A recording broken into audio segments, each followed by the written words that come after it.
welcome back to another What If Wednesday Inner Circle preview call. Super excited to be here. We're running late today because we had a ton of client meetings this week, a bunch of bad reviews. You've heard us talk about the bad on this preview show a number of times, and I'll put it up on the screen here for you again. If you want to go take the bad, I want to tell you a little bit about it and why it's been so impactful and why we've had so many this week. But before we get there, again, I am by myself. My brother, my partner in this business, Sean Delaney, is in other meetings, and he's actually scheduled to jump on here in just a few minutes. So before we get into that, let's review where we've been, the takeaways we've had, the stuff we've heard from the inner circle. I want to lay it all out there. Then we'll talk about the bad and where we're going this week. So this week, we're talking about operate again, which is our name for this traditional term of execution in business. It's how you get things done. How are you goal planning, goal setting, vision casting, whatever you want to call it? How are you breaking those tasks down to make sure your company as a whole is moving in the right direction and you are actually getting stuff done, but not just stuff done. Anybody can do stuff, right? How are we getting the right things done for your company, your vision, your mission, and how are your employees and your team members on the same page with you? So we're going to jump into that. Super, super important. And we've had a ton of revelations this week from our clients, from our inner circle members. And it's been so cool to see how people are setting their goals effectively so that they get done, not just picking big goals and putting them out there in the future, which I personally can't stand. So we want to break them down so that they're actually going to be done in your business. Now, before we get there, let's talk about the last few weeks. So we wrapped up 2 weeks ago the mission, vision, core values, the navigation section in our architecture and the harmonious architecture, and we moved on to operate last week. So in the inner circle, one of the takeaways, and this was on a private coaching call as well with one of our clients, one of the takeaways from that section was tears. And I don't mean bad tears. We make our clients cry, but only in the best way. And I'm proud of it too, okay? So we made one of our clients connect so deeply with her why, which is the whole foundation of why she started her business. If you want to come on the inner circle, we're going to dive more into this. Whadif.com/inner circle, get you all the information you need to get there. Again, if you take the bad, you have 30 days free of these mastermind calls, which we're previewing here, but 1 hour calls once a week. We want to see you there. And we want to help you have these revelations at the same time. And that's what happens when you join our group. So what we were doing was we had to figure out, okay, she took the bad. Her scores in the navigate section, the mission, vision, core values, were in the middle of the road. It was like a 26 or 28, something like that. And what we had to do was solidify the foundation of her business. That's what that section is. So if you build a house on dirt, there's a pretty good chance it's going to fall over, right? But if you build a house on a 27-foot thick concrete slab, it will probably never go anywhere, and you can build up really high. That's the whole point of this. If you think about that section of the harmonious architecture as the foundation of your business, it's what you can build on.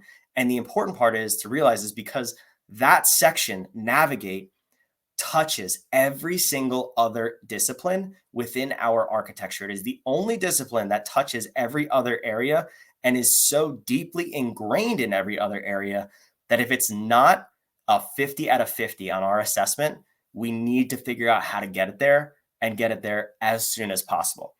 So that's what we did. We sat down and we needed to completely redo the mission, vision, and core values for her company.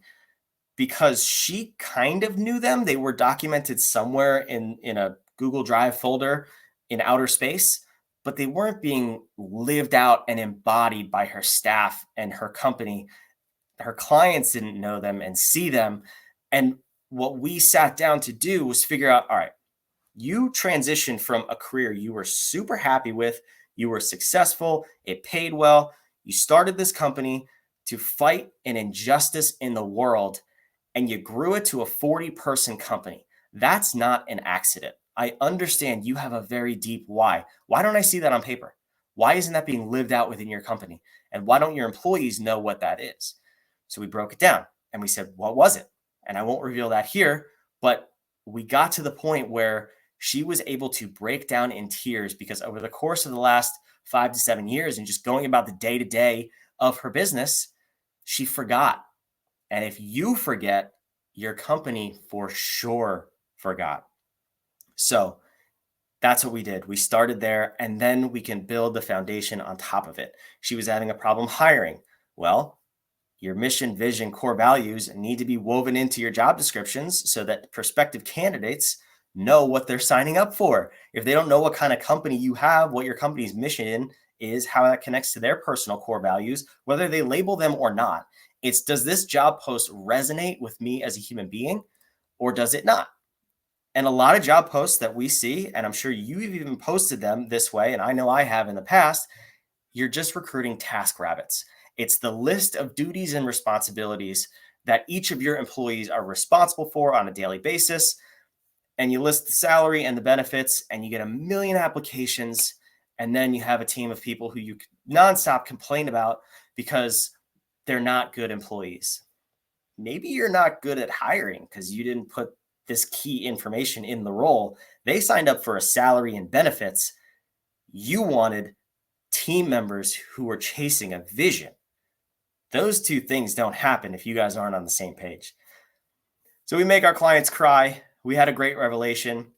We had a ton of ahas in the room last week talking about vision statements, crafting a vision statement, and how that helps your company move forward. And that vision statement can then be broken down into what we're going to talk about further this week, which is execution. So we're going to talk about how do you set up and write your goals in a way that they are achievable. Well, there's a process that we go through. We're going to go through it deeper in the room, but it's basically how do you take your yearly goals, break it down into quarterly goals, monthly goals, weekly goals, and then daily action steps. And those can also be created or crafted into your leading indicators. We've heard leading indicators, lagging indicators. These are not new terms in business, and we didn't come up with them. But a lot of people that I talk to understand the difference between the two. They're rock solid. Like we don't need to, there's no education needed. It's leading indicator, lagging indicator. Awesome. Love it. What are your leading indicators? Oh, I have no idea. What do you mean you have no idea? You just told me you fully understood what those terms meant, and you're going to tell me you don't have any? That's what drives me insane with goals. Your goals drive your leading indicators. If you don't know what you're executing on, how you're doing it, the frequency with which you're doing it, how you're measuring it, where you're measuring it, who's responsible for it, you don't have purposeful growth. You have accidental growth or accidental decline in whatever department, whatever area of your business you're measuring. Revenue is the easiest number we all use for measuring the growth and success of our business. Well, if you don't know how you're accomplishing your goals and you don't have the leading indicators to get there, you will never effectively grow. And that's where we talked about this last week on both on the inner circle and on this preview call, which was if you don't tie your opportunities to your mission and your core values, you may be growing by accident, but also in a very wrong direction. And we talked about how that showed up in real life, in real time for Sean last week with his other company, BevGraph. But this happens with so many people. And are you doing this too? If you set a goal out to grow your revenue by 15%, and then you see this shiny object over here where you get the opportunity, put that in quotes, to chase this new line of business or this new revenue stream, side hustle, whatever you want to call it, and you don't verify that against the mission that we just talked about, the foundation, you could be taking your company completely off course into disaster. Who knows? You have to be able to look at that from both sides and say, is this an opportunity? Yes or no? Okay. If yes, does it offend our mission? Is this in line with our core values? These are the things that we have to check on and constantly as entrepreneurs and leaders, more importantly, be aware of. Because if we say to our team, okay, we are now chasing this new line of business, the example Sean always likes to use, which don't ask me why, it's kind of a weird example, but we love him for it, is, are we going to sell surfboards to cats? I don't have cats. I don't think they can really surf. So it's a weird example, but that's the point. It's an extreme example. If you say there's a revenue stream out there that is selling surfboards to cats or skateboards to dogs, now I have seen those videos, so that might be a revenue stream. I'm not advocating for it. I'm just saying I've seen it. But if you think you can sell surfboards to cats, what's the market for that? All right, you can go through your whole market analysis. If you're a McKinsey consultant out there, you can come up with a lot of pretty numbers of why that would be a good revenue stream. Verify it against your mission. What's your company vision? If you sell scented candles, why would you sell surfboards to cats? Again, two extreme examples, but that's what we're talking about here. And every single day, we as entrepreneurs have these opportunities. We scroll through Facebook and Instagram and YouTube and TikTok, and we see ads and they're pretty. And we're like, oh, I could sell that in my business. Or, oh, I should sign up for this course. Oh, I should take this mastermind. Drives me insane because we are not looking at why we are in business. We have totally lost the mission, not only of our companies, but of ourselves, because we're so scrambled and scatterbrained out here in the world as entrepreneurs that we just chase, and we never sit down and focus. That's what this is all about. Your execution is about consistent, persistent focus. That's my personal motto for this year. I have been so scatterbrained in the past.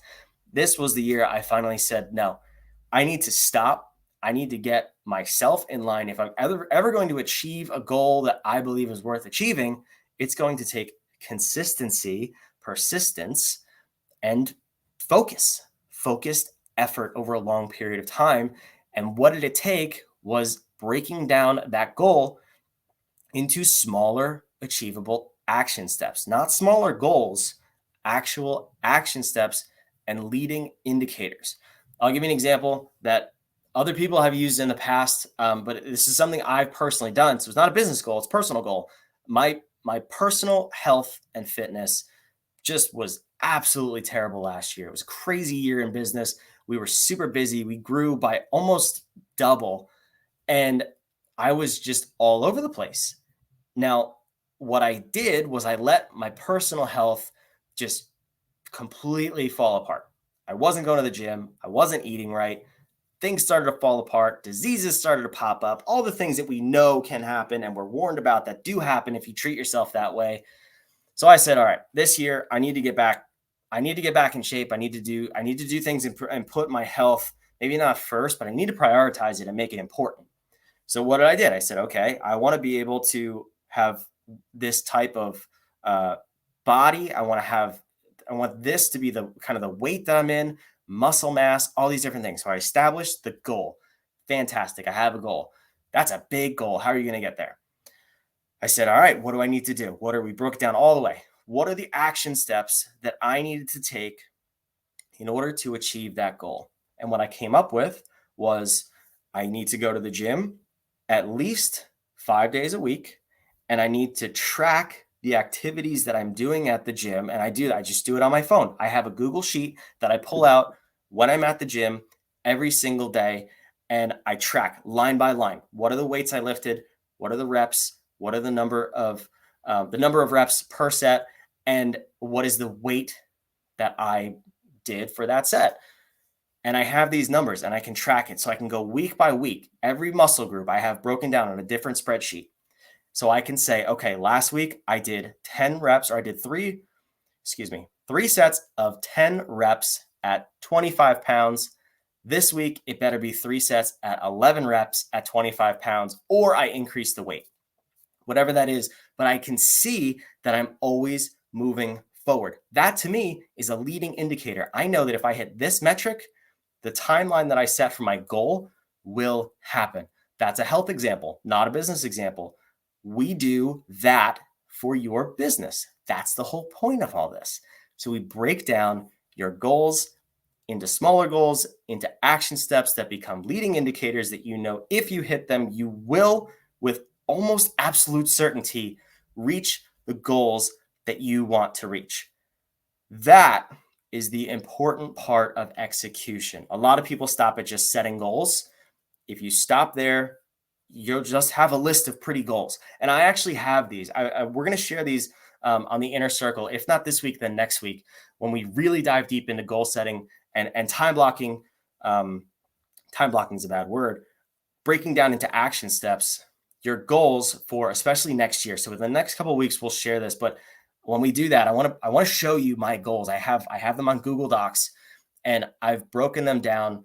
I didn't break them down. Excuse me. In the past, I just had pretty statements on paper, and sometimes I got them, sometimes I didn't, and there was never any consistency or predictability for how I would get there and achieve those goals. Well, obviously, I didn't break it down into what I needed to do. If it was achieve $1 million in revenue, okay, what are the 97 million things I need to do and the company needs to execute so that we get there? What are the leading indicators for my business? None of those are written down. It is completely up to chance at this point. Now, a lot of people will talk about the art of manifestation. And if you put things out in the world and you put things on your pretty vision board, you'll get them. That's not really true. In my opinion, I've never seen that work with scientific accuracy. I think it's true. I mean, sometimes people get what they want because they just manifest it in the world. But if you're running your business and you're a leader that focuses on manifestation of goals, you are crazy. That's my stake in the ground on this one. If you don't break your goals down into leading indicators that you can convey to your team, you have not gone far enough, you won't reach your goals, and your company will not reach the level of success that it could. That's why I think it's so important to be talking about this, and that's why we're talking about it this week. We have 2 months before the end of the year and the start of 2024. With everything that's going on in the world, we foreshadowed and predicted a recession. It wasn't that hard because we were already in one, even though the politicians and the news media didn't want to acknowledge it. We had a challenge on how to recession-proof your business a couple of months ago. It was a phenomenal success. We had a lot of people get great takeaways from that. We're going to be running more workshops like that in the coming weeks before the end of the year so that you can set yourself up for real, sustainable, and predictable growth in 2024. The economy is in the worst shape it's been in probably the last decade and a half, regardless of what the media says, regardless of what the politicians say. You know it is. You see the inflation numbers, you see your bank account, and you see your business revenue and your business bank account. If you want to argue with me on that, I'd be happy to come on the inner circle. We're going to be talking about that in the next for the next coming weeks. This is real. We have a way to show you how to grow your business, scale your business sustainably, predictably, and efficiently without you pulling your hair out. That's what we're talking about here. So I'm going to keep beating on this drum of effectively setting goals and setting leading indicators because that is the core of the execution discipline. So we're going to jump into the inner circle in a few minutes. Again, if you want to get your 30 days free of the inner circle, jump on over here, take the bad, whatif.com/bad. It'll bring you to, or if you go to whatif.com, it's right there. That's the screen you should be taken to. If you want to learn more about the inner circle, there's a link on that page, or you can go to whatif.com/inner circle. And let me tell you why I'm so passionate about this before we wrap this up and jump on over in there for the next hour with our clients. I was on a mastermind call yesterday, actually, another group that I'm part of. And it's a valuable group. There's a lot of good relationships in there. And I think that's the great part about masterminds is you're able to meet so many different people from different walks of life, different businesses, different scales of business. And I love that part of the connection in the group like that. Here's my problem. This group, like a lot of them, claim to be able to help you grow your business. So a woman got up and she was able to, or she asked a question and she actually directed it at me because I was speaking prior to that. And she said, okay, here's the situation in my business. What would you do if you were in this situation? And I said, I don't know. I have no clue. And the reason I said I have no clue is because she hadn't taken this assessment. This is where we start with all our clients. And like I said, we're late to this preview, this live stream, because I was on a review call with some more clients going over their diagnostic results. And that's a free thing. It's 100% free. You get the hour review session with me, and you get 30 days free in our mastermind so we can actually implement the solutions that we come up with. And I was so frustrated on this call yesterday because I said, I don't know because you haven't taken this. And then I say, here's why I'm going to say, I don't know. All of these pieces are connected. Everything builds off each other. And the secret to growing your business and understanding the harmonious architecture is understanding how everything links.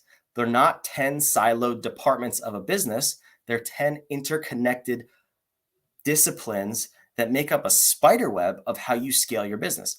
So you can't just say, oh, you need to go do this or do that. So I gave her that answer and she loved it. And I want to bring my brother Sean on the screen here. What's up? I'm in the middle of a story that you're going to appreciate. And then I want to bring you on before we jump in the middle circle or the inner circle. So I said I couldn't give her the solution to how to grow her business or how to get out of the solution she was in. And immediately when I was done speaking, the rest of the group chimed in with specific action steps that she could do in terms of marketing and networking and all these other things. Well, it turns out I got her bad results back because she took my advice. She took the assessment yesterday. I was able to review her scores today, and I have a meeting with her later this week. And if she does any of those things, she will break her business and she will probably put herself out of business. Sean, you didn't hear the first half of this story, and I don't think you need to because that's so common. Welcome and tell us, you're a little late here. What's going on, my man? I'm late. Yes. Sometimes the universe needs us in different places. I was over in a different room building something magnificent that I can't wait to tell everybody about inside our room at some point, but changing the world, Brandon, changing the world. But so Changing the world. Let me guess. Somebody came to you and said, what I really need is more leads, marketing, more, all these things, because more money solves everything. More Obviously. clients, the answer to everything. Mm-hmm. And had they pumped that influx of clients into a broken system, they would have destroyed themselves. Is that what I'm hearing? You know what? It's like you've done this before. Is that what I'm hearing from you? But it's like everyone does this all the time.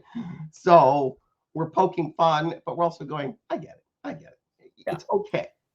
Everybody's chasing the wrong thing. We're going about it a little off. So it's natural. Doesn't mean once you hear it that you have any excuse for continuing on in such a crazy, reckless fashion. But yes, for a minute, it's okay. We've all done it.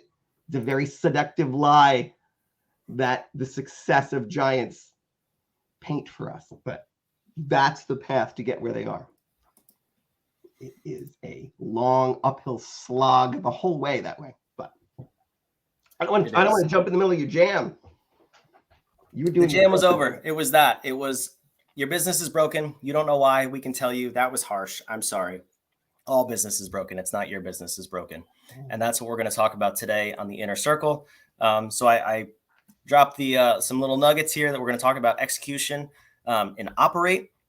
So we got 2 minutes. Is there anything you want to say about operate in the harmonious business architecture before we hop on over there and jam out with our awesome clients? So we're now at the place, this hangs up a lot of people, with the greatest plan in the world doesn't do anything if you can't operate.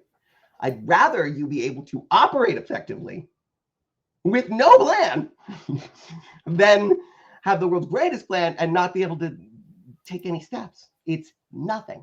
It's worthless. It's rotting in a box. You need to be able to effectuate your mission.